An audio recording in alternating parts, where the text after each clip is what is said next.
السلام علیکم. اچھا، میری جو انڈرسٹینڈنگ ہے وہ یہ ہے کہ میں لیکچر دینے نہیں آیا تھا بلکہ سوال جواب یا آپ سے باتیں کرنے آیا تھا. کیونکہ اگر میں کچھ سوچ کے آؤں اور آ کے تو لیکچر دینا چاہوں تو لیکچروں سے تو آپ پہلے ہی کافی بھرے بیٹھے ہیں، اور اگر میں لیکچر شروع کروں گا تو پھر مجھے لگتا ہے کہ میرے ساتھ وہ واقعہ دوبارہ ہو جائے گا جو کچھ سال پہلے ہوا تھا کہ میں آ کے تو کسی جگہ لیکچر دے رہا تھا بہت اچھی تیاری کر کے، اور and in the middle of the lecture مجھے ایک چھوٹی سی چٹ ملی اور اس پہ لکھا تھا کہ پپو یار تنگ نہ کر.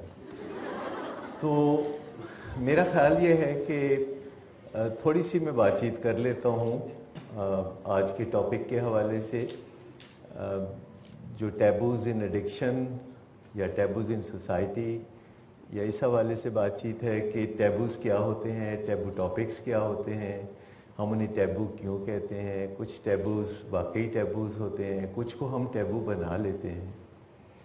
تو اس حوالے سے کچھ میں بات چیت کرنا چاہوں گا، کچھ لائف ایکسپیرینسز شیئر کرنا چاہوں گا، کچھ عادتوں کے بارے میں اور علتوں کے بارے میں بات کرنا چاہوں گا آپ سے کہ کس طرح ہماری عادتیں بنتی ہیں، کس طرح عادتیں بعض اوقات علتوں میں بدل جاتی ہیں، تو ان کو پھر ٹھیک کیسے کیا جاتا ہے.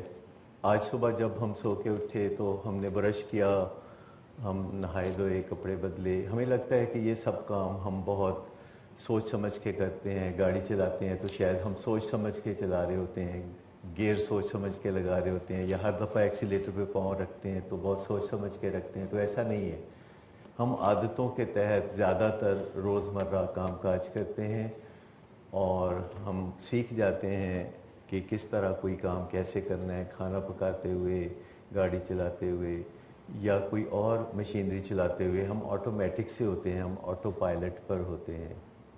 عادتیں اس لیے ہوتی ہیں کہ ہمارے لیے آسانی پیدا کریں، لیکن کئی دفعہ عادتیں علتوں میں بدل جاتی ہیں اور ہماری زندگی مشکلات میں گھر جاتی ہے. بہت سی عادتیں ہیں جو ہم انجانے میں سیکھ لیتے ہیں، بہت سی عادتیں ہمیں ہسٹری سے ملتی ہیں. کچھ نظریاتی عادتیں ہیں جو کلچر سے ملتی ہیں، رسم و رواج سے ملتی ہیں. ہم سمجھتے ہیں کہ یہ اچھی ہیں، ہم انجانے میں ان کو اپنا لیتے ہیں، وقتی طور پر پتہ نہیں چلتا، یا ہم سوچتے ہیں کہ ابھی ابھی کریں گے، بعد میں نہیں کریں گے، ہم چند دن یہ کریں گے، فن ہوگا، اس کے بعد تو پھر زندگی میں بدل جائے گا سب کچھ، اور ہم یہ کچھ نہیں کریں گے، لیکن ہم اس میں پھنس کے رہ جاتے ہیں. عام طور پر ہم جس معاشرے میں رہتے ہیں، یا آپ سمجھ دیں کہ کسی بھی معاشرے میں، ویسٹ میں، امریکہ میں، اگر ہم کچھ نہیں کرتے خاص طور پر، یا ہمارے والدین کچھ نہیں کرتے، کچھ ڈیزائن نہیں کرتے ہمارے لیے، یا ٹیچرز ہم پہ کوئی خاص مہربانی نہیں کرتے، تو ہم انجانے میں بہت کچھ ایسے ہی سیکھ لیتے ہیں جنہیں ہم بری عادتیں کہتے ہیں. اور پھر ہم تنگ ہوتے ہیں بعد میں، ہمیں دل چاہتا ہے کہ ایسا نہ کریں، پھر ہم ویسا ہی کرتے ہیں. ہماری مرضی ہم پر ہی نہیں چلتی. پھر جب ہماری مرضی ہم پر نہیں چلتی تو ہم دوسروں پر مرضی بہت چلانا چاہتے ہیں، پھر ہم دوسروں پہ شاؤٹ کرتے ہیں، ان کو بدلنا چاہتے ہیں. جب ہم اپنے آپ کو ہی نہیں بدل سکتے تو پھر دوسروں کو بدلنا ایک جھگڑا ہی بن جاتا ہے. آج ہم انہی چیزوں پہ بات کریں گے. ٹیبو ٹاپکس کیا ہیں؟ کیا ہماری کچھ عادتیں ہوتی ہیں؟ کیا ہم ان سے تنگ ہوتے ہیں؟ کیا ہم بدلنا چاہتے ہیں؟ کیا کچھ ہماری نظریاتی عادتیں بھی ہوتی ہیں؟ کیا کچھ سوچیں ہوتی ہیں جو ہم جانتے ہیں کہ ٹھیک نہیں ہے، پر ہم اپنے آپ کو پابند سمجھتے ہیں کہ انہی سوچوں کے مطابق عملی زندگی گزارنی ہے؟ تو میں چاہوں گا کہ اسٹریٹ اوے ہم سوال جواب کی طرف چلے جائیں. آپ بات کریں، پھر میں بات کروں، تاکہ آپ کو پتہ چلے کہ جو آپ جاننا چاہتے ہیں وہ آپ کو سننے کو مل رہا ہے، اور مجھے بھی پتہ ہو کہ آپ جاننا کیا چاہتے ہیں. کیونکہ ابھی مجھے ریسنٹلی ایک تجربہ ہوا کہ بعض اوقات ہم سب کو نہیں پتہ ہوتا کہ ہم کیا جاننا چاہتے ہیں. سب سے بڑا مسئلہ یہ ہوتا ہے. میرے ایک کلائنٹ تھے جو مجھ سے بات کر رہے تھے، جن کا مسئلہ یہ ہے کہ وہ فیس بک پہ ایک لڑکی سے محبت کر بیٹھے اور ان کی اماں کو بالکل پسند نہیں ہے وہ لڑکی، کیونکہ وہ ایک ہندوستانی لڑکی ہے، انڈیا میں رہتی ہے اور ہندو ہے، اور ان کی والدہ کو یہ بالکل پسند نہیں، اور والدہ، بیٹا اور پروا ان کے درمیان آپس میں بہت فساد، اور صاحب نے ماں سے بھی جھگڑا کر لیا ہے، خاتون سے بھی جھگڑا کر لیا ہے، ان کی کچھ ایڈکشن کے مسائل بھی ہیں، اور وہ میرے پاس بیٹھے ہیں اور بتا رہے ہیں کہ میرے حالات میرے ساتھ بہت خراب ہیں، میرے حالات میری ماں کے ساتھ بہت خراب ہیں، اور وہ بتا رہے ہیں کہ میرے حالات پروا کے ساتھ بھی بہت خراب ہیں۔ ساری رام کہانی ان کی سن کے، بپتا سن کے، تو میں نے کہا کہ کیا خیال ہے، کہاں سے شروع کریں؟ کہ آپ کا بہت برا حال ہے، اس لڑکی کا بہت برا حال ہے، اور میری ماں کا بہت برا حال ہے، تو پھر کہاں سے شروع کریں؟ تو آپ کے خیال میں ان کا جواب کیا ہوگا کہ کہاں سے شروع کریں مسئلے کو حل کرنا؟ جی، اپنے آپ سے۔ تو مجھے حیرت ہوئی جب میں نے ان سے یہ سوال کیا کہ کہاں سے شروع کریں، تو کہتے ہیں کہ let's start with my dog, میرا کتا بیمار ہے تو اس سے شروع کرتے۔ And he was serious. Suddenly ان کے ذہن میں خیال آیا کہ اس گھر میں ایک کتا بھی ہے جو ایک اہم فیملی ممبر کی طرح ہے، اور وہ بیمار ہے، اور وہ کل وامٹنگ کر رہا تھا، تو وہ اس کے بارے میں کچھ کرنا چاہتا ہوں۔ تو کئی دفعہ ہمیں ایسا لگتا ہے کہ ہمیں یہ مصیبت ہے، ہمیں وہ مصیبت ہے، ہم یہ نہیں کر پا رہے، ہم وہ کر نہیں پا رہے، اور پھر ہمیں جب کوئی پوچھتا ہے کہ اچھا اب تم کیا چاہتے ہو، تو اسے بالکل پتہ نہیں ہوتا کہ میں کیا چاہتا ہوں۔ اور ایسا میرے ساتھ روزمرہ ہوتا ہے، کیونکہ میں کاؤنسلر ہوں، میرے پاس لوگ مشورے کے لیے آتے ہیں، جب وہ لمبی کہانی سناتے ہیں، پورے جذبے سے سناتے ہیں، تو آخر میں پوچھتا ہوں کہ اب آپ کیا چاہتے ہیں؟ تو یہی ایک بات انہیں پتہ نہیں ہوتی کہ وہ کیا چاہتے ہیں۔ اگر کسی کو گول کا پتہ نہ ہو، ٹارگٹ کا پتہ نہ ہو، اگر کسی کو منزل کا پتہ نہ ہو، تو پھر وہ وہاں پہنچ نہیں سکتا۔ So let's start with the questions. Sir, how prevalent drug addiction is in young females? کیونکہ یہ تو ہم سب کو پتا ہے کہ male are mostly the victims of drug addictions، لیکن لڑکیاں، young لڑکیاں کتنی اس میں انوالو ہو جاتی ہیں؟ Plus, do you think cigarette should also be considered as a drug addiction at the same time, and how much it is affecting person's life at the same time? آپ کے بعد کے سوال کا جواب میں پہلے دینا چاہوں گا کہ سگریٹ ایک ایڈکشن ہے، ریئل ڈرگ ہے سگریٹ کے اندر۔ ویسے تو سگریٹ میں 4000 کیمیکلز ہوتے ہیں، لیکن جس کے لیے لوگ سگریٹ پیتے ہیں وہ نکوٹین ہے، اور یہ ایک اینٹی ڈپریسنٹ کی طرح کام کرتی ہے، quick acting antidepressant, the only quick acting antidepressant. اور لوگ ایسے شروع میں اس کو اینٹی ڈپریسنٹ افیکٹ کے لیے نہیں پیتے، ذرا پرسنالٹی بنانے کے لیے پیتے ہیں، ذرا لگتا ہے میں جوان ہو گیا ہوں، مطلب سگریٹ پیے بغیر جوان نہیں ہوتا۔ تو سگریٹ پینا جب شروع کرتے ہیں تو بعد میں انہیں پتہ چلتا ہے کہ اس سے تو ایک دم ایک بز ملتا ہے، اور پھر وہ وقتاً فوقتاً سگریٹ پینا شروع کر دیتے ہیں، اور سوچتے ہیں کہ وہ ہمیشہ نہیں پئیں گے، بعد میں چھوڑ دیں گے، پتہ نہیں بعد میں کب۔ اور پھر دوسرے لوگ جب سگریٹ پی رہے ہوتے ہیں، کوئی دوست آفر کرتا ہے تو وہ پینا شروع کر دیتے ہیں۔ تو it is the most resistant kind of addiction. یہ دنیا میں سگریٹ چھوڑنا ہیروئن چھوڑنے سے مشکل ہے، یہ شراب چھوڑنے سے بھی مشکل ہے۔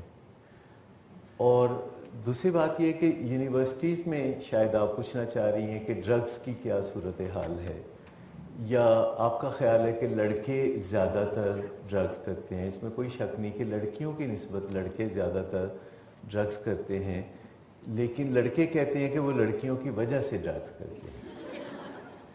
سو یونیورسٹیز میں ہوتا ہے، ایک دوسرے سے قریب رہنے سے ایک دوسرے کی چاہتیں بھی جنم لیتی ہیں، افیئرز بھی ہوتے ہیں، پھر بریک اپس ہوتے ہیں، اور جب بریک اپس ہوتے ہیں تو پھر ڈرگس کی فضا بنتی ہے، ڈرگس تو پھر بنتی ہے، رونا دھونا، آہیں بھرنا، اور اس کے بعد ڈرگس کا استعمال کرنا، کیونکہ ہمارے برین میں ड्रग्स सब्स्टिट्यूट होती हैं किसी इंसान की मोहब्बत का। ये लव एडिक्शन जिसे हम मोहब्बत कहते हैं, ये उसका सब्स्टिट्यूट ड्रग्स भी होती हैं, अल्कोहल भी होती है, और फिर मुश्किलात होती हैं, कभी ब्रेकअप होते हैं, फिर कभी रीयूनियन होती है, कभी रिकन्सिलिएशन होती है, फिर कभी ब्रेकअप होता है, बीच बीच में ड्रग्स आती हैं, फिर ड्रग्स जाती नहीं। तो ये ट्रायंगल सी बन जाती है, ड्रग्स, लव अफेयर्स, ब्रेकअप, फिर ड्रग्स, फिर इस तरह ये सिलसिला चलता रहता है, और फिर ड्रग्स बढ़ती रहती हैं, क्योंकि ड्रग्स का सब्स्टिट्यूट लव एडिक्शन नहीं है। लव एडिक्शन का सब्स्टिट्यूट ड्रग्स बन जाती हैं। वो क्या कहते हैं, ये मेरे यार के जैसी है ना छोड़ी जाए है। तो ना ड्रग्स छोड़ी जाती हैं फिर बग़ैर मदद के, और ना मोहब्बत छोड़ी जाती है जिसे हम एडिक्शन कहते हैं, आप मोहब्बत कहते हैं। क्योंकि मोहब्बत वो होती है असल में जो एक दूसरे के साथ रहते हुए, एक प्रॉपर ज़िंदगी गुजारते हुए आहिस्ता आहिस्ता मेरिट पर होती है, उसे हम मोहब्बत कहते हैं। जब आप किसी के साथ लंबे अरसे तक रहते हैं और एक दूसरे के लिए मुस्बत साबित होते हैं, एक दूसरे के लिए हेल्पफुल साबित होते हैं, एक दूसरे की तकमील में मदद करते हैं, तो उससे जो मोहब्बत पैदा होती है उसे मोहब्बत कहते हैं। जो एक ही नज़र में हो जाती है, जो केमिस्ट्री मिलने से हो जाती है, जो वक्ती तौर पर एक दूसरे की सेल्फ इस्टीम को सहारा देने के लिए होती है, जो शेम से निकालने के लिए होती है कि हाँ हमें भी कोई मोहब्बत करता है, तो वो मोहब्बत नहीं होती, वो उसे हम लव एडिक्शन कहते हैं।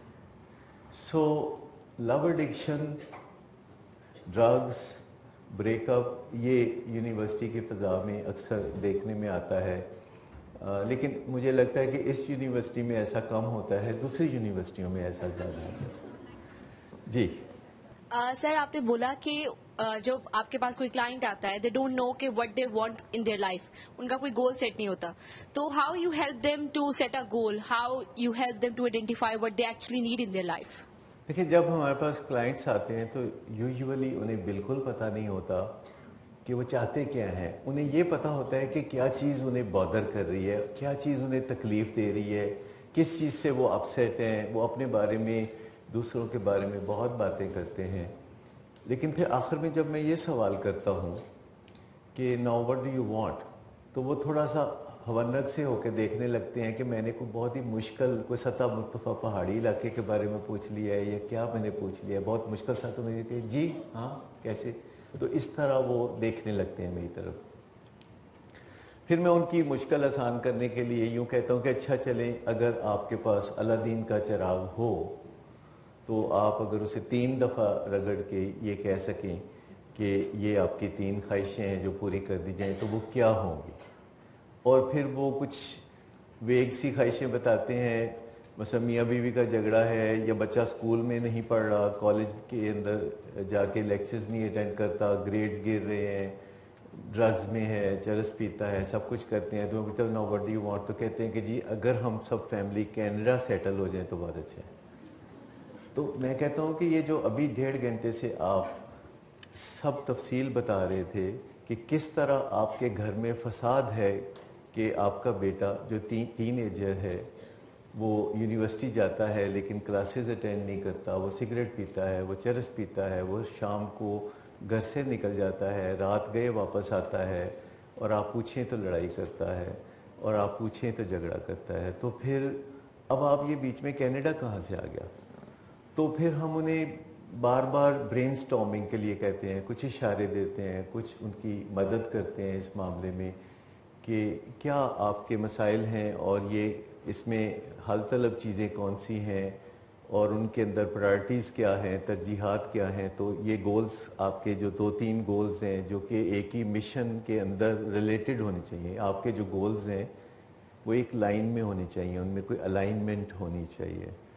तो फिर वो बताने लगते हैं, आहिस्ता आहिस्ता फिगर आउट करने लगते हैं, और फिर हमने बताते हैं कि अच्छा ये 3 गोल हैं, तो इसमें से वाइल्डली इम्पॉर्टेंट गोल कौन सा है। तो वाइल्डली इम्पॉर्टेंट गोल डिस्कवर करते हैं। वाइल्डली इम्पॉर्टेंट गोल वो होता है जो उस दिन या उन दिनों में یا اس موقع پر آپ کی زندگی میں بے پناہ اہمیت اختیار کر جاتا ہے، اچانک وہ بے پناہ اہمیت اختیار کر جاتا ہے. جیسے میں آپ کو مثال دیتا ہوں کہ ہماری زندگی میں کچھ چیزیں وقتاً فوقتاً بہت زیادہ اہمیت اختیار کر جاتی ہیں، اور اگر وہ چیز ہم حاصل نہیں کر پائیں گے تو پھر باقی ہم جو بھی حاصل کریں وہ بیکار ہے.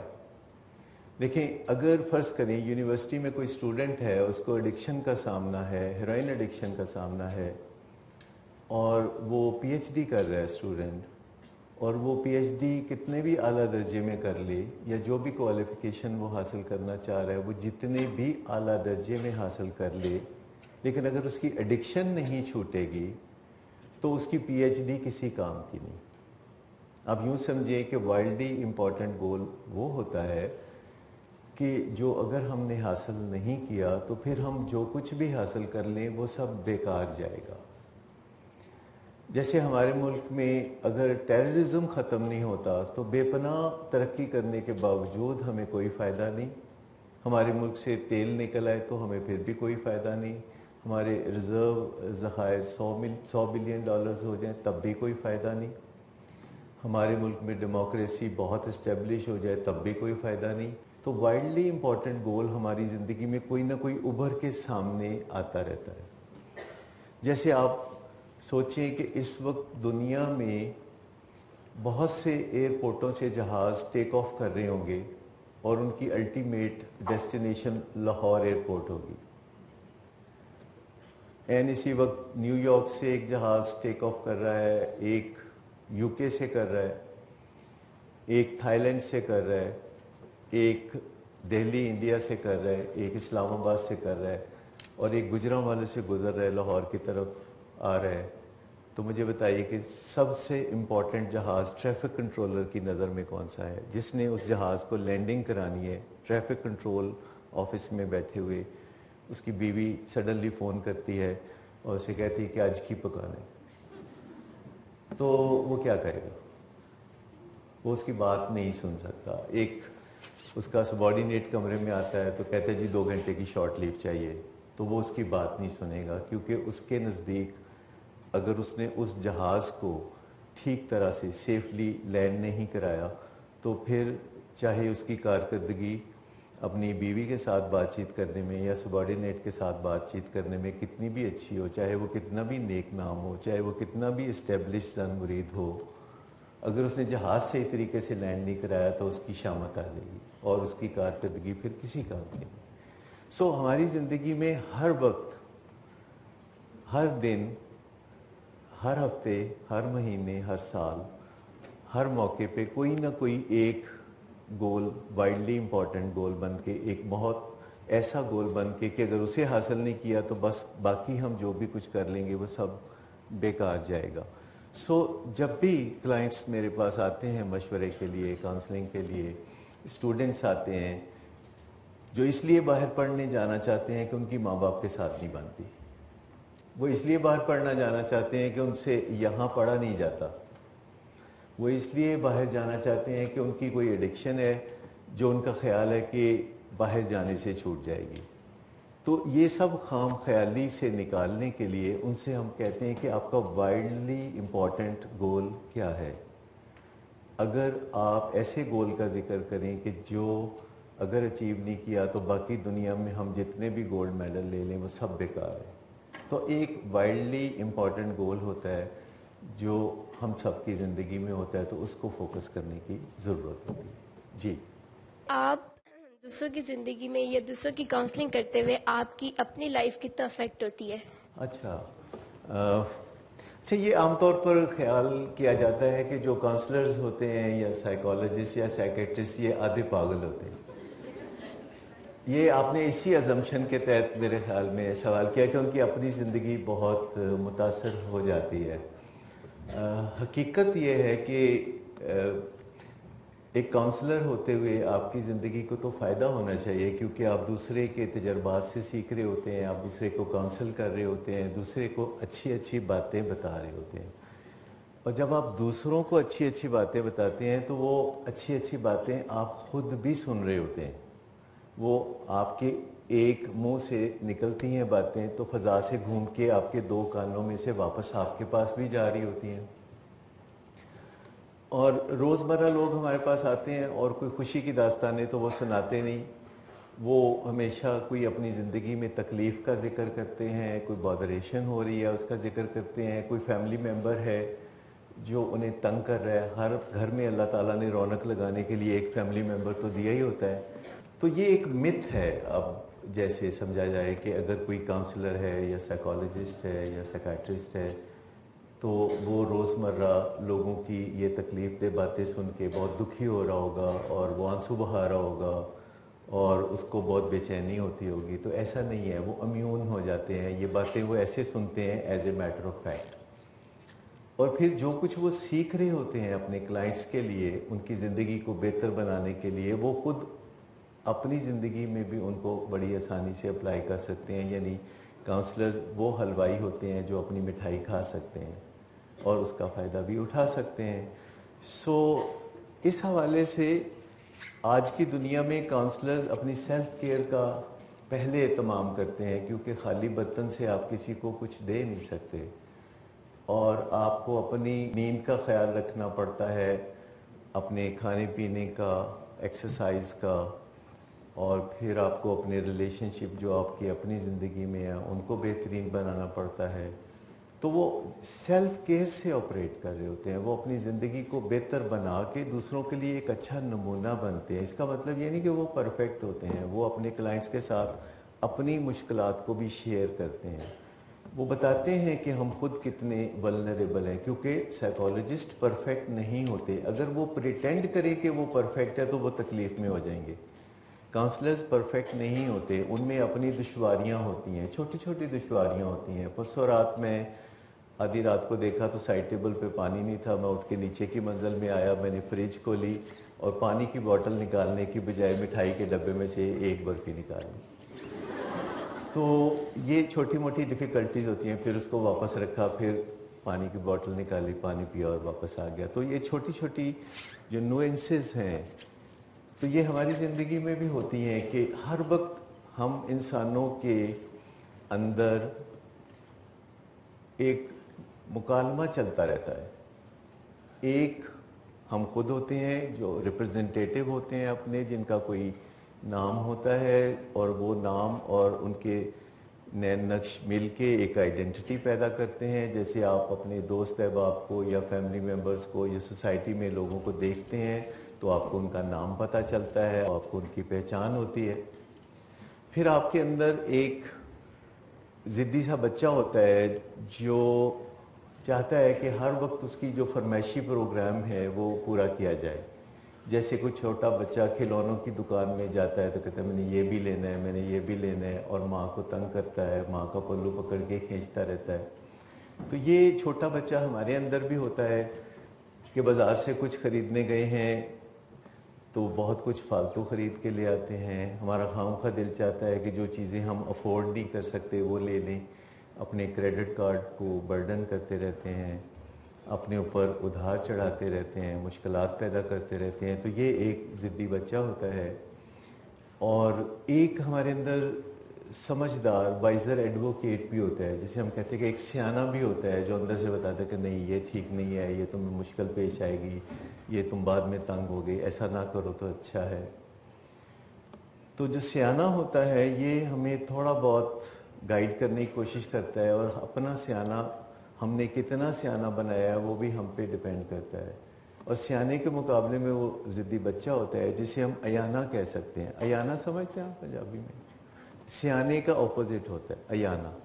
तो एक अयाना होता है, एक सियाना होता है, और एक हम होते हैं जो कि सज़ा और जज़ा के हकदार समझे जाते हैं। यानी हमारे अंदर शरारत कोई और करता है, सज़ा हमें मिलती है।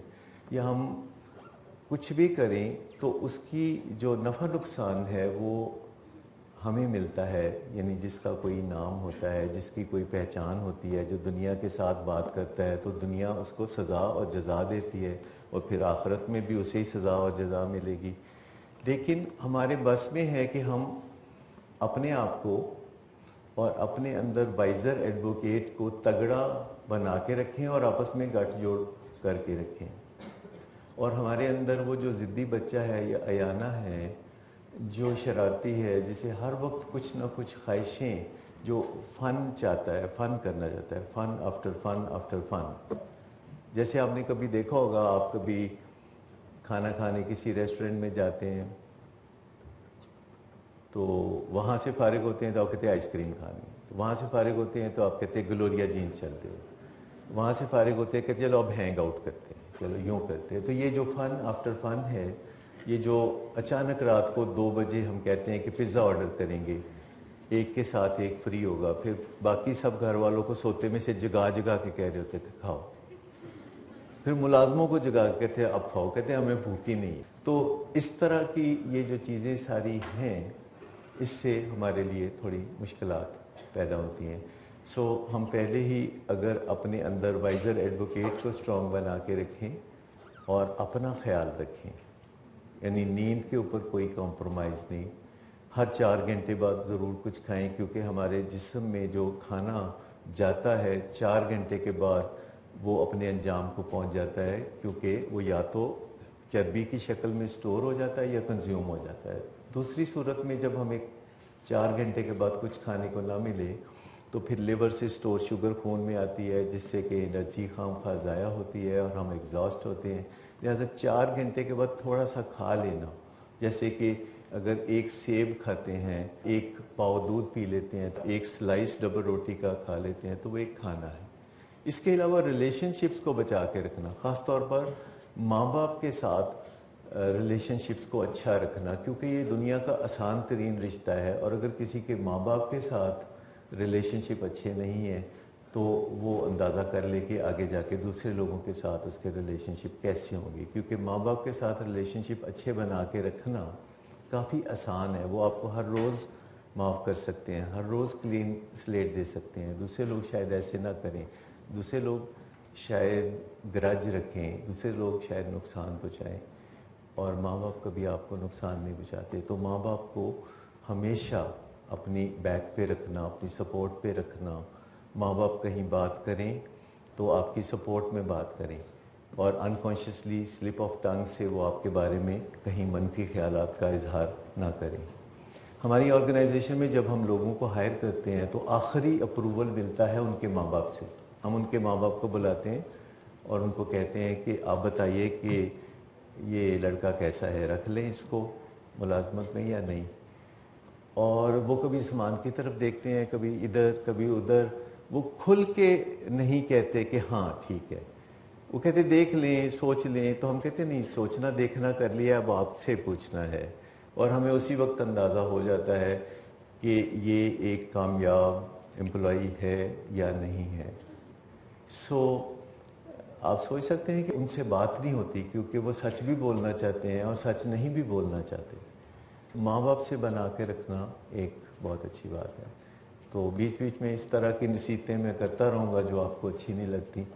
اور جیسے کہ آپ کے ماں باپ بھی آپ کو ایسی نصیحتیں کرتے ہیں، کاکا پڑھیا کر، پڑھیں گا تو چنگا رہیں گا، نہیں تو رل جائیں گا، جدو تک رسی زندہ ہوں. ابھی چل رہی ہے تقریر جو 50 سال پہلے ہم سنا کرتے تھے، جب تک ہم زندہ ہیں تم موج کر رہے ہو، تم رولو گے سڑکوں پہ، تم پریشان ہو گے، تم یہ فلانا. تو اس طرح کی باتیں بتائیے ابھی چل رہی؟ جی چلو، بہت اچھی. ہم پولیو کو کنٹرول کرنے کے لیے مستقبل میں پولیو کو کنٹرول کرنے کے لیے ویکسینیشن کرتے، یا ٹی بی یا ادر ڈس آرڈر یا ڈیزیز جو ہوتے ہیں، اس کے لیے ہم ویکسینیشن یا مختلف میڈیسن یوز کرتے کہ مستقبل میں ایسے ایشو نہیں آ سکے. تو کیا ہم مینٹل ہیلتھ ایشو کو مستقل کے لیے کنٹرول کر سکتے ہیں، کیونکہ ہمارے آگے جو یوتھ آ رہا ہے اس میں ایسے کوئی ایشو نہ آئے جو مینٹل ہیلتھ کے ساتھ ریلیٹڈ ہو؟ مینٹل ہیلتھ کے بارے میں نے شاید ہی کسی کو ورڈ ہوتے دیکھا ہو. فزیکل ہیلتھ کے بارے میں بھی لوگ بہت زیادہ کوئی تردد نہیں کرتے یا سوچ بچار نہیں کرتے، اور جب تک کوئی تکلیف نہیں ہوتی تو ڈاکٹر کے پاس نہیں جاتے. ہمارا ایک میڈیکل ہاسپٹل بھی ہے ڈائبیٹکس انسٹیٹیوٹ پاکستان کے نام سے، اور وہاں جب لوگ آتے ہیں تو وہ عموماً ان کو ڈائبٹیز ہوئے کافی سال ہو چکے ہوتے ہیں. تو کبھی کبھار کوئی صاحب آ جاتے ہیں جو کہتے ہیں کہ جی مجھے کچھ نہیں ہے، مجھے ڈائبٹیز بھی نہیں ہے، میری صحت اچھی ہے، لیکن میرے ماں باپ کو ڈائبٹیز تھی اور میں چاہتا ہوں کہ میری صحت اچھی رہے، تو آپ بتائیے میں کیا کروں. تو ऐसे नादिर रोज़गार लोग बहुत कम होते हैं जो किसी चीज़ को वक्त से पहले भांप लेते हैं। सो मेंटल हेल्थ के बारे में आहिस्ता आहिस्ता आगाही बढ़ रही है कि इसे चांस पे नहीं छोड़ा जा सकता। अगर चांस पे छोड़ेंगे तो ये इनवेरिएबली ख़राब हो जाएगी। आप यूँ समझें कि ज़्यादातर लोग जिनके साथ हम सोसाइटी में ज़िंदगी गुजार रहे होते हैं तो उनकी मेंटल हेल्थ डिस्टर्ब्ड होती है, क्योंकि वो डिस्टर्बेंस रिफ्लेक्ट होती है हमारे और उनके आपस में इंटरेक्शन से। हमारी जो टॉलरेंस नहीं होती, जो हम एक दूसरे को बर्दाश्त नहीं करते, तो ये असल में मेंटल हेल्थ का मामला है। कोई 10 साल पहले मुझे ख्याल आया कि बतौर ख़ास अपनी सेहत का ख्याल रखना चाहिए, तो मेरा ख्याल था कि कुछ फ़ायदा होगा, लेकिन फ़ायदा बहुत ज़्यादा हुआ। मैंने अक्सर देखा है कि जो काम भी हम करते हैं उससे जितना फ़ायदा मतवक्को होता है, फ़ायदा उससे ज़्यादा होता है, लेकिन हम करते बहुत कम हैं। हमारी ज़िंदगी में जो लॉ ऑफ हार्वेस्ट है, इसकी बड़ी अहमियत है, जिसमें हम बीज बोते हैं तो फल बहुत ज़्यादा आता है। इसी तरीके से जब मैंने देखा कि मैंने अपनी सेहत के लिए कुछ ज़िम्मेदारियां अपने ऊपर ली हैं, एक्सरसाइज करनी शुरू की, खाने पीने के बारे में कितनी कैलोरीज, कितनी मुझे चाहिए, कितनी मैं बर्न करता हूँ, ये सारी चीज़ों पे जब मैंने गौर शुरू किया तो मुझे पता चला कि जितना फ़ायदा मैं सोच रहा था, फ़ायदा तो उससे बहुत ज़्यादा हुआ है। तो मैंने ये सोचा कि अपनी मेंटल हेल्थ पे अगर मैं काम करना शुरू करूँ, जैसे कि मेमोरी पर, मूड और मिजाज पर, और अपने ख़यालात पर, और अपनी इन्वायरमेंट पर, और उससे मेरा जो रिश्ता बनता है उसके साथ, तो मैंने बीड़ा उठाया कि मेंटल हेल्थ पे काम करूँगा। और पहले दिन ही मैंने अपनी बेगम साहबा से कहा कि मेरा ख्याल है कि मुझे अपनी मेंटल हेल्थ पे तवज्जो देनी चाहिए। कहने लगी, क्यों, क्या हो गया आपकी मेंटल हेल्थ को? यानी उनका ख्याल था कि कुछ हो गया है तो मुझे तवज्जो देनी चाहिए। मैंने कहा नहीं, हुआ कुछ नहीं, लेकिन हो सकता है। इस चीज़ के बारे में पहले से सोच विचार करना फ़ायदेमंद भी हो सकता है। तो मैंने अपने मूड और मिजाज पे काम करना शुरू किया ताकि मेरा मूड ख़राब ना हो। तो मैंने देखा कि 2 साल काम करने के बाद मुझे काफ़ी अफाका है। तो भाई ने जो सवाल किया है कि मेंटल हेल्थ पर काम करने से कुछ, जैसे पोलियो के कतरे, इसी तरह और बहुत सी बीमारियां हैं जिनके लिए हिफाजती टीके होते हैं। इसके अलावा एहतियाती तदाबीर हैं डायबिटीज़ के लिए और इमराज़ क़ल्ब के लिए, जिससे कि आपको डायबिटीज़ और इमराज़ क़ल्ब फिर नहीं होते। यानी जितनी प्राइमरी क्रॉनिक इलनेसेस हैं, जिनमें शिज़ोफ्रेनिया भी है, बाइपोलर डिसऑर्डर भी है, और ज़ियाबितस और इमराज़ क़ल्ब भी हैं, इनके लिए प्रिवेंटिव लेवल पे बहुत काम किया जा सकता है। वो हर बीमारी के लिए अलग अलग करना ज़रूरी नहीं है। इन तमाम बीमारियों के लिए एक कलेक्टिव काम है जो इन तमाम बीमारियों से बचाव देता है। जैसे अगर आप एबटाबाद जाना चाहते हो, या पेशावर जाना चाहते हो, या मरी या आज़ाद कश्मीर जाना चाहते हो, तो इस्लामाबाद तक आपका रास्ता एक ही होता है। सो ज़िंदगी में हमें कुछ ना कुछ मसला हो सकता है। हमारे एडिक्शन हो सकती है, हमारी फैमिली में किसी को ख़तरनाक बीमारी हो सकती है, जैसे कि कैंसर या दिल की बीमारी, और हमारी ज़िंदगी में हमें जॉब से फ़ारिग किया जा सकता है, कारोबारी नुकसान हो सकता है।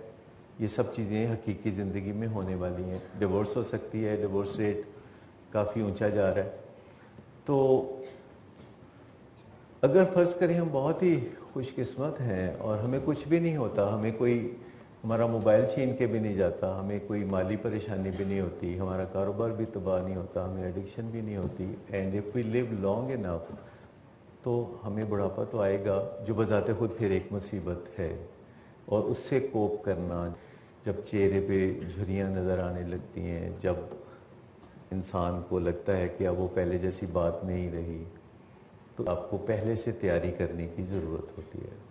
और ये जो तैयारी है, ये बीमारियों के बारे में, ज़हनी सेहत के बारे में, और बुढ़ापे के बारे में, और बदलते हुए हालात के बारे में, जब आप कहते हैं कि ये वो भी क्या दिन थे जब ये चीज़ थी और अब वो चीज़ नहीं रही।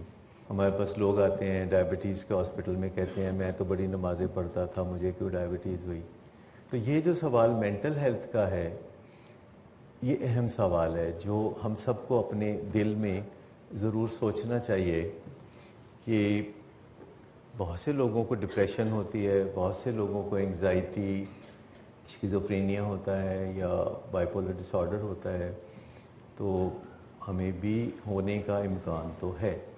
तो अगर पहले से कुछ इसके लिए प्लानिंग कर ली जाए, देखें रोज़ाना कोई 10 लाख जहाज़ टेक ऑफ करते हैं और सेफ़ लैंडिंग करते हैं, फिर भी सब मुसाफिर सीट बेल्ट बांधते हैं। तो हादसा तो कभी कभार ही होता है, लेकिन सीट बेल्ट तो हम रोज़ बांध सकते हैं। सो आप में से कौन है जो ये सोचेगा कि अपनी ज़हनी सेहत को क्वेश्चन करे और अपनी ज़हनी सेहत को बेहतर बनाने के लिए कुछ कोशिश करें? Raise your hands. अच्छा, बहुत अच्छी बात है कि कुछ ना कुछ सवाल अपनी ज़हनी सेहत के ऊपर खुद से उठा लें, और अगर दिल बड़ा करें तो किसी साइकियाट्रिस्ट के पास जाएं और उससे कहें कि जी आज आपके पास एक अनोखा मरीज़ आया है जिसको कुछ भी नहीं है, और वो आपके पास आ गया है आपसे पूछने के लिए कि मैं क्या ऐसा करूं कि मुझे कुछ भी ना हो। तो डॉक्टर साहब भी हैरान होंगे और आपकी यकीनन अच्छी मदद कर सकेंगे। So considering our culture, considering the stereotypes or mindset, so how much to what extent do you recommend a female psychologist treating male drug addicts? पहला सवाल ये है कि जब कोई साइकोलॉजिस्ट या डॉक्टर होता है तो वो मेल या फीमेल नहीं होता। आहिस्ता आहिस्ता ये ख्याल जहन से निकल जाता है, जेंडर का इसमें बायस नहीं होता। दूसरा सवाल बीच में ही आपका ये है कि एक फीमेल साइकोलॉजिस्ट को मुश्किलात पेश आती होंगी ड्रग एडिक्ट्स के साथ डील करने में। तो अभी तक जो मेरी ऑब्जर्वेशन है वो मुश्किलात वाली बात नहीं है, बल्कि कुछ आसानियाँ पेश आती हैं, क्योंकि जो ड्रग एडिक्ट्स हैं वो ज़्यादा रैपोर आसानी से बना लेते हैं फीमेल साइकोलॉजिस्ट के साथ। सभी लोग ख़वातीन के साथ बात करना ज़्यादा वो धन भाग समझते हैं कि ख़वातीन से बात करने का मौका मिला। कभी आपकी गाड़ी सड़क पे पंक्चर हो जाए, बहुत लोग मदद करने के लिए आ जाएंगे। तो मेरी गाड़ी पंक्चर हो तो कभी कोई मदद के लिए नहीं आएगा। अच्छा, वैसे भी मैंने देखा है कि ख़वातीन में इस बात का बड़ा एतमाद होता है कि वो अपनी मोहब्बत से दूसरों में तब्दीलियां ले आएंगी। ज़्यादातर लड़कियों को मैंने देखा है कि वो ऐसा लड़का चुनेंगी अपनी ज़िंदगी में पार्टनर बनाने के लिए जिसमें कोई सिफत ना हो। ज़्यादातर ख़वातीन ऑड बॉयज़ को चुनती हैं, जो जिनकी अजीबो-गरीब बातें होती हैं, जिनके माँ बाप उनको लानत मलामत कर रहे होते हैं, जिनको सारी दुनिया बुरा भला कह रही होती है। ऊट पटांग किस्म के लोगों पर उनकी तवज्जो बहुत बहुत मेहरबानी उधर होती है। और अगर उनसे पूछें तो कहते नहीं, मेरी मोहब्बत से सब कुछ ठीक हो जाएगा। तो वो कहते हैं ना, मोहब्बत फातिह आलम, उनका ये ख्याल होता है। और बाद में उनको बड़ा शदीद झटका लगता है, क्योंकि वो उनकी दाल नहीं गलती, और दाल जब एक दफ़ा नहीं गलती तो फिर वो नहीं गलती। तो इसलिए मैं समझता हूँ कि ये सोचना कि लड़की होने के नाते ये सोचना कि किसी लड़के में जो भी खामियाँ होंगी वो अपनी मोहब्बत से दूर कर लेंगी, तो इस वहम में, इस वसवसे में ना रहें। जितनी जल्दी निकल आए तो अच्छा है। लेकिन बतौर फीमेल साइकोलॉजिस्ट मैंने नहीं देखा कि कभी कोई मुश्किल पेश आई हो। लेकिन इत्तफाक की बात बताऊं कि हमारे जो पेशेंट्स होते हैं, जो ड्रग एडिक्ट्स होते हैं, वो लड़कियों के लिए बड़े रिस्पेक्टफुल होते हैं। वो क्रेज़ी सिर्फ अपने ड्रग सीकिंग बिहेवियर के लिए होते हैं, और अगर उसमें कोई रुकावट डाले तो वो फिर आपे से बाहर हो जाते हैं। लेकिन नॉर्मली माशरे में वो दूसरों से जब इंटरेक्ट करते हैं, जहाँ उनके ड्रग सीकिंग बिहेवियर को कोई क्वेश्चन ना करे या रुकावट ना डाले, तो उनका इखलाक नॉर्मली बहुत अच्छा होता है। लेकिन अगर कोई उनके नशे की राह में रुकावट डाले तो वो चौमुखी लड़ाई भी लड़ सकते हैं। फिर वो माँ बाप से भी लड़ेंगे, फिर वो समाज से भी लड़ेंगे, फिर वो अपने नशे को यकीनी बनाएंगे। जो एडिक्शंस होती हैं ये दो तरह की होती हैं। एक वो जो नज़र आती हैं, जैसे कि अल्कोहल या ड्रग्स या ओवर ईटिंग, ये गैम्बलिंग, ये एडिक्शंस हैं जो कि नज़र आती हैं। इनको हम मैक्रो एडिक्शंस कहते हैं। कुछ एडिक्शंस होती हैं जो कि नज़र नहीं आती और दिमाग के नहानों में छुपी होती हैं, जिन्हें हम माइक्रो एडिक्शंस कहते हैं, जैसे रंज करना, जैसे वहम वसवसों में रहना, जैसे मुश्किल सिचुएशंस को अवॉइड करना या क्विक फिक्स के बारे में सोचते रहना, या गुस्से को बतौर टूल इस्तेमाल करना ज़िंदगी में मामलात चलाने के लिए, या अपने आप को दूसरों से कंपेयर करते रहना और अपने आप को कमतर गर्दानते रहना या बरतर गर्दानते रहना। तो ये सारी माइक्रो एडिक्शंस ये हम सब में होती हैं, लेकिन कुछ एडिक्शंस हैं जो इन्हीं माइक्रो एडिक्शन से आउट ग्रो करती हैं, जो दूसरों को नज़र आती हैं, जिनमें अब स्क्रीन एडिक्शन सबसे ज़्यादा कॉमन एडिक्शन है कि जब भी आप देखें लोग स्मार्टफोन से चिपके हुए हैं और खोए हुए हैं। आप जाके सर पे बिल्कुल खड़े हो जाते हैं, आप बात करना चाह रहे हैं और वो बंदा बीच में से निकल नहीं रहा उसमें से। ये स्मार्टफोन एडिक्शन भी आज के ज़माने की बहुत एडिक्शन है। ये फैसिलिटी हमें हासिल नहीं थी कि लेक्चर्स के दौरान हम नीचे हाथ रख के तो अपने सेल फोन पे लगे रहें और टीचर की बात ना सुने। हमें बोर होना पड़ता था उसके नतीजे में जब हम टीचर की बात नहीं सुनते। तो आजकल बहुत आसानी से लोग बॉस के सामने टेबल पे बैठ के नीचे से ऐसे ऐसे कर जाते हैं और उन्हें देखना भी नहीं पड़ता स्क्रीन को, वो जो कर रहे होते हैं वो देखे बगैर बहुत अच्छी टाइपिंग कर रहे होते हैं। इसका भी कुछ ना कुछ होना चाहिए कि बगैर वजह के कभी आप अपने सेल फोन को खोल के ना देखें, वजह के साथ खोलें। हर 1 मिनट के बाद देखना कि कोई आया तो नहीं, तो ये एडिक्शन की निशानी है। सो एतदाल जो है वो बुनियादी चीज़ है जो कि ज़िंदगी के हर शोबे में होनी चाहिए। और एक बात यह है कि जो हमारे दिमाग है इसके 2 हिस्से हैं, और एक ह्यूमन ब्रेन है जो हमारे नाक के लेवल से ऊपर दिमाग है, इसे ह्यूमन ब्रेन कहते हैं, जो कि दूसरे जानदारों में नहीं पाया जाता, सिर्फ इंसानों में पाया जाता है, जिसकी मदद से इंसान सोचते हैं और अपनी सोचों को दूसरे तक पहुंचाते हैं, और इंसान दूसरों की बातों को सुनते हैं और उनसे मानी अखज़ करते हैं और अपने लिए सॉल्यूशंस ढूंढते हैं, क्रिएटिव आइडियाज़ लाते हैं, नई नई बातें सोचते हैं।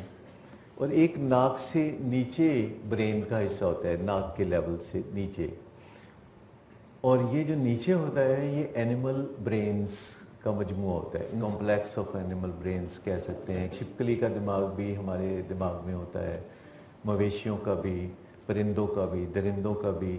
इसीलिए हम वक्तन फ़ोक्तन ऐसी हरकतें भी करते हैं परिंदों और दरिंदों जैसे। दोनों दिमागों के दरमियान एक सॉफ्टवेयर हाउस है, यानी ह्यूमन ब्रेन और एनिमल ब्रेन के दरमियान सैंडविच हुआ एक सॉफ्टवेयर हाउस है, और ये सॉफ्टवेयर तैयार करता है ह्यूमन ब्रेन के लिए और मेलवेयर तैयार करता है एनिमल ब्रेन के लिए। आप सॉफ्टवेयर और मेलवेयर के फ़र्क को तो समझते हैं। सॉफ्टवेयर जो कि कारआमद प्रोग्राम्स होते हैं कंप्यूटर्स में, और मेलवेयर जैसे वायरसेस होते हैं। और सॉफ्टवेयर जो बनते हैं वो ह्यूमन ब्रेन को स्ट्रॉन्ग करते हैं, और जो मेलवेयर बनते हैं वो एनिमल ब्रेन को स्ट्रॉन्ग करते हैं। और मेलवेयर एडिक्शंस को परवान चढ़ाने में मदद करते हैं, और सॉफ्टवेयर अच्छी आदतों को, कीस्टोन हैबिट्स को परवान चढ़ाने के लिए काम आते हैं, जैसे कि वर्जिश की आदत, जैसे पढ़ने लिखने की आदत, टीम वर्क, लोगों से तालमेल बना के रखना, ताल्लुकात अच्छे रखना, नेटवर्किंग करना और अपने अखराजात को काबू में रखना। ये कीस्टोन हैबिट्स हैं। अपनी विल पावर को बढ़ाते रहना। विल पावर भी एक आदत होती है, विल पावर भी एक आदत है जिसे आप बढ़ा सकते हैं। माय क्वेश्चन इज कि अगर कोई चीज़ टैबू है, कोई भी मसला टैबू है, तो उसकी टैबू होने का असली वजह क्या है? या तो इंडिविजुअल्स खुद डिसाइड करते हैं उसके बारे में चुप रहने का, या फिर सोसाइटी एज कलेक्टिव होल दबाता है उन इंडिविजुअल्स को? देखिए, टैबूज जो है वो हिस्ट्री से आ रहे होते हैं, नज़रियात भी तारीख से आते हैं, कल्चर में एम्बेडेड होते हैं, नस्ल दर नस्ल चलते हैं। और जो नई रोशनी होती है वो टैबूज़ को अनकवर कर रही होती है। जैसे यूनाइटेड नेशंस है तो वो टैबूज़ के ख़िलाफ़ काम कर रही होती है, और वो ऐसे नज़रियात दुनिया को पेश कर रही होती है, और उसके लिए दिन मना रहे होते हैं। जैसे पिछले दिनों एक इंटरनेशनल टॉलरेंस डे मनाया गया। तो यूनाइटेड नेशंस 1995 से इंटरनेशनल टॉलरेंस डे मना रही है, जो कि टॉलरेंस के बारे में है कि दुनिया में टॉलरेंस बढ़नी चाहिए। और टॉलरेंस का मतलब बर्दाश्त नहीं है या इंड्योरेंस नहीं है। बर्दाश्त जब हम किसी चीज़ को करते हैं तो हमारा एक पैमाना सब्र होता है जो लबरेज हो जाता है और हम फट पड़ते हैं, लेकिन टॉलरेंस एक ऐसी सलाहियत है जो जितनी ज़्यादा हम बढ़ाते हैं वो और ज़्यादा आसानियाँ होने लगती हैं, उसमें थकावट नहीं होती, उसमें मुश्किलात नहीं होती। टॉलरेंस का मतलब है कि ऐसे लोगों से भी तालमेल रखना जिनके रंग, नस्ल, मज़हब, जोग्राफी, हैसियत, तालीमी पोजीशन और फाइनेंशियल स्टेटस हमसे मुख्तलिफ होता है, जिनके रस्म व रवाज हमसे मुख्तलिफ होते हैं, जिनकी आदत हमसे मुख्तलिफ होती हैं, लेकिन ऐसे लोगों के साथ एक बुनियादी इंसानी एहतराम को बरकरार रखना। मैं बुनियादी इंसानी एहतराम की बात कर रहा हूँ। अगर किसी में सिफात हैं तो आप एहतराम बढ़ा सकते हैं, अगर किसी का आपके साथ रिश्ता ऐसा है जैसे टीचर्स और माँ बाप, तो आप और भी एहतराम बना सकते हैं। अगर कोई आपको बहुत ज़्यादा मदद करता है तो एहतराम और बढ़ सकता है। अगर कोई अपनी ज़िंदगी में आपके लिए खुशियों का एहतमाम करता है तो आप उसका एहतराम भी बढ़ा सकते हैं, लेकिन वो बुनियादी इंसानी एहतराम वो आप ज़रूर हर इंसान का करते हैं, चाहे वो किसी भी तरह से आपसे मुख्तलिफ हो, फ़र्क रखता हो, इख्तलाफ रखता हो। इसे टॉलरेंस कहते हैं। टैबूज़ का जहाँ तक ताल्लुक़ है, कई टैबू टॉपिक्स कहे जाते हैं। जैसे आप सोसाइटी में किसी से अगर उसकी आमदनी पूछें तो इसे टैबू टॉपिक कहा जाएगा, या किसी से आप पूछें कि आप के सियासी ख्यालात क्या हैं, या आपका मज़हब क्या है, या आपका फ़िरका क्या है, तो ये टैबू होगा। टैबूज़ इस तरह भी होते हैं कि किसी को डायबिटीज़ है तो जो कि वो बता सकता है कि मुझे डायबिटीज़ है, क्योंकि जिस्म में अगर एक छोटा सा हिस्सा सही काम नहीं कर रहा तो उस इंसान को एहतराम के लिहाज से या इज़्ज़त के लिहाज से, रेपुटेशन के लिहाज से कोई फ़र्क नहीं पड़ना चाहिए, लेकिन लोग बताना पसंद नहीं करते कि उनको डायबिटीज़ है या उनको दिल का मर्ज़ है, क्योंकि उन्हें लगता है कि उनको दूसरे इंसानों से थोड़ा नीचे ले आती है ये चीज़। टैबूज़ हमें अनकंफर्टेबल करते हैं, जैसे कि माँ बाप अपने बच्चों से इस बारे में बात नहीं कर सकते कि बच्चे दुनिया में कैसे आते हैं, और बच्चे अक्सर माँ बाप से सवाल करते हैं कि मैं कैसे आपके पास पहुंचा या मैं कैसे दुनिया में आया। तो माँ बाप बताते हैं कि एक दिन हम गैलरी में गए, तुम धोबी के कपड़ों के ऊपर पड़ गए, या एक दिन मैं गार्डन में गया तो तुम किसी दरख्त से लटक रहे थे। तो और बच्चे फिर इस तरह के सवाल करते रहते हैं। या हॉस्पिटल में बच्चे बिकते हैं तो हम हॉस्पिटल से जाके ले आए, हम हॉस्पिटल गए, कुछ पेमेंट की और तुम्हें लेके आ गए।